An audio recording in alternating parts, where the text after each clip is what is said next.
Good evening. Hello. How are you? I have nothing to say today, really. I went to work. It was unremarkable. I cut my finger on a piece of paper. It was dumb. Shouldn't have done that. So I want to tell you a story. Years and years ago, I'm going to say 15, no, must have been like 17, 18 years ago. Based on someone's recommendation, who knows, early internet days. I looked online and I ordered and bought a book that was all about dimensions.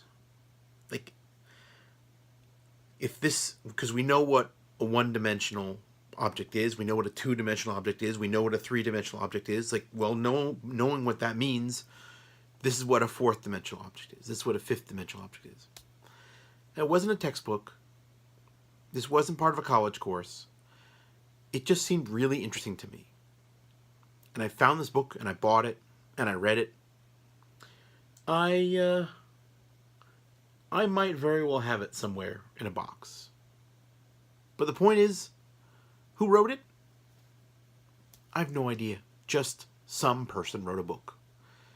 They wrote a book speculating what dimensions were like. It was not science fiction. It was like, here's what I think dimensions are like. And I loved reading that book, and it was fascinating to me, and it made me think about things that I never expected to think about.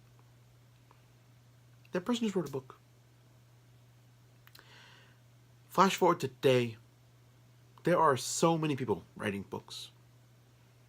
People that I personally know writing books. The recently released Resident Evil 2 remake, people seem to like that game a lot. Polygon hosted an entire excerpt by Alex Anil. I don't pronounce the last name, but guy I know, he loves Resident Evil. He's writing a whole book about Resident Evil.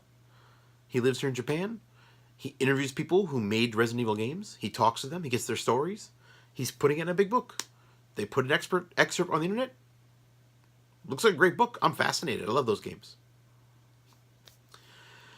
And just today, looking around, I was looking on Kickstarter.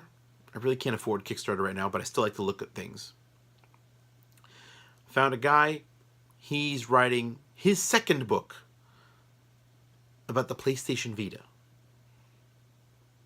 A video game console that most people didn't buy. I've got one. Launch baby. Barely ever use it. This guy's working on his second book about the PlayStation Vita. The history, the ups and downs of the PlayStation Vita. I kind of want to read that book. How's he doing it? He goes on Kickstarter. He's like, I want to write a book. People give him the money. He spends time making the book. Then he publishes them. What am I doing?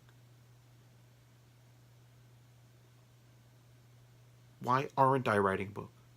There's no reason. There's literally no reason. What am I, too busy? I'm sitting in a room alone talking to a phone. I've got time. You know? I think I'm out of excuses.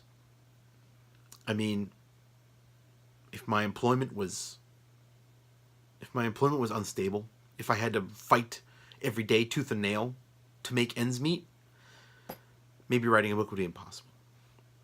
I mean, sure, it would be nice if someone would just give me a lot of money and say, here, take 12 months and write a book.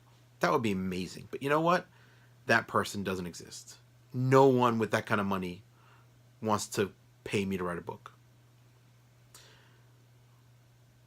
I think the answer is I just have to write the book. I have to write a book.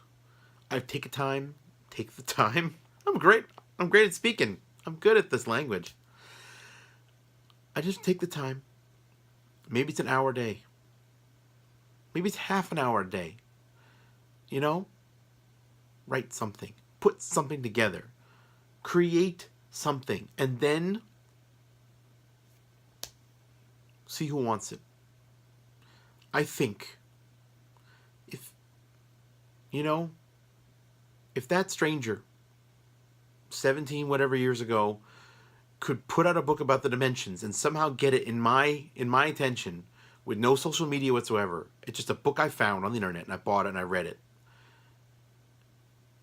if that person could do it, in this era where everyone's crowdfunding everything, and you can push a button and just give me money. You can do that. You can push a button and give me money, just so you know, if you want to. Why the hell am I writing a book? I don't know. That's all I got today. I should be writing. Good night, everybody. I love you.